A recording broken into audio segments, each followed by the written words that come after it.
بسم الله الرحمن الرحيم مبارك وصلى الله على النبي الأمي وعلى آله وسلم تسليما أما بعد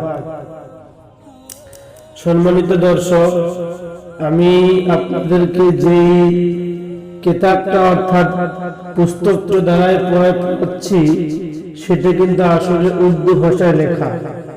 তো এইখানে আমি আপনাদেরকে সর্বপ্রথম উর্দুটা পড়ব, এরপরে এর সারাংশ অর্থাৎ মতলবকে আপনাদেরকে আমি বুঝিয়ে দেবো এবং তারপর আমি বোঝাবো সেই জিনিসটা কিরকম করে পড়া উচিত, তার উচ্চারণ কিরকম করে করবেন এবং কোরআন শরীফের মধ্যে যখন আপনি তেলাওয়াত করবেন তখন আপনি যেন আপনার যেন কোনো সমস্যা না হয়। দেখেন এখানে লেখা আছে उर्दू भाषाয় হুরুফে মদ্দা के बाद हमजा उसी कलिमा में हो तो मद्द मुत्तसिल और दूसरे লেখা আছে मद्द वाजिब बमाना अहम होगा।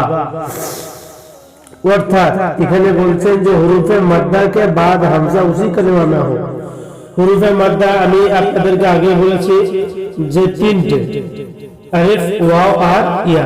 তো আলিফ ওয়াও আর ইয়া এই তিনটের মধ্যে কেউ যদি আসে আর এর পরে যদি কি আছে হামজা আসে তাহলে ওকে কিরকম করে পড়বেন আপনি? তাহলে ওকে এখানে বলছে মদ্দে মুত্তাসিল, তার এর নাম রাখা হবে মদ্দে মুত্তাসিল। মদ্দে মুত্তাসিল কেমন করে হবে? মদ্দে ওয়াজিব বমানা আহাদ, মানে এই মদ্দা ওয়াজিব হবে অর্থাৎ খুবই গ্রহণযোগ্য এবং অপরিহার্য হবে, আপনাকে এখানে টানতেই হবে। যেরকম দেখেন 3 লাইন এখানে উদাহরণ দেওয়া আছে। প্রথম লাইনে কি লেখা আছে? এখানে মদ্দে মুত্তাসিল জা, তো জিম আলিফ জবর যা, আলিফ খালি গাইনে জবর, তাহলে আপনি আমি বুঝতে পারলাম এটা হলো আলিফ মাদ্দা। তো আলিফ মাদ্দার পরে কি আছে? হামজা আছে, আর এটা ওই কালিমা মানে ওই শব্দের ভিতরে আছে। তাহলে এখানে কি হবে? মদ্দে মুত্তাসিল ওয়াজিব গুণা বমানা হাম, অর্থাৎ এখানে আপনাকে টানতেই হবে। কেমন করে করবেন? তাহলে যা পরিমাণ হচ্ছে কমপক্ষে 3 আলিফ। তারপরে আছে কি সিআত, সিন ইয়া সে সি, ইয়া সে কি লাইনে সে ইয়া মদ্দা, তারা বোঝা গেল ওর উপরে হামজা আছে ওই শব্দের মধ্যে আছে, তাহলে এখানে তাকলিফ আপনাকে টানতে হবে। তারপর যেখানে কায়দা লেখা আছে উর্দু ভাষায় কি লেখা আছে? হুরুফে মদ্দা के बाद अगर हमजा दूसरे कलिमा में हो तो मद्द मुनफसिल मद्द जायज होगा। কি বললেন এখানে? যে ওই তিনটা হুরুফে মাদ্দার পরে যদি কোথাও কি আসে, হামজা আসে এবং দ্বিতীয় শব্দের মধ্যে আসে, তাহলে এর নাম আর মদ্দে মুত্তাসিল হবে না, বরং এর নাম হবে মদ্দে মুনফাসিল।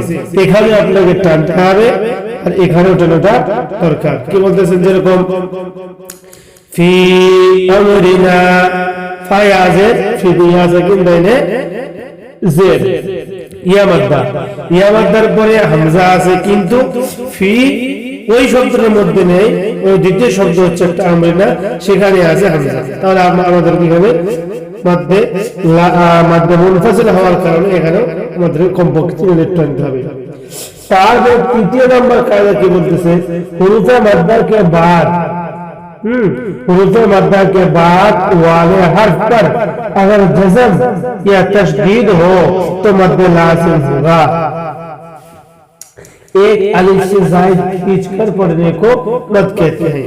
यानी কি বললেন যে যদি হুরুফে মাদ্দার পরে কি আসে সাকিন কিংবা তাসদীদ, তাহলে এটাকে আমরা মাদ্দে মুত্তাসিল বলবো না, মাদ্দে মুনফাসিল বলবো না, বরং আমরা এটাকে বলবো কি মাদ্দে লাযিম। অর্থাৎ এখানেও আপনাকে মানে অবশ্যই কমপক্ষে 3 আলিফ আপনাদেরকে টেনে পড়তে হবে। যেরকম দেখেন আল আনা, যেরকম আলিফ ওয়া ইয়া মাদ্দা, তারপরে খাড়া যাবার উল্টো পেশ আমরা পড়েছি যেগুলো ওই মাদ্দার মতোই। তো খাড়া যাবার আলিফ মাদ্দার মতো, আর খাড়া যাবার ইয়া মাদ্দার মতো, আর উল্টো পেশ হলো ওয়া মাদ্দার মতো।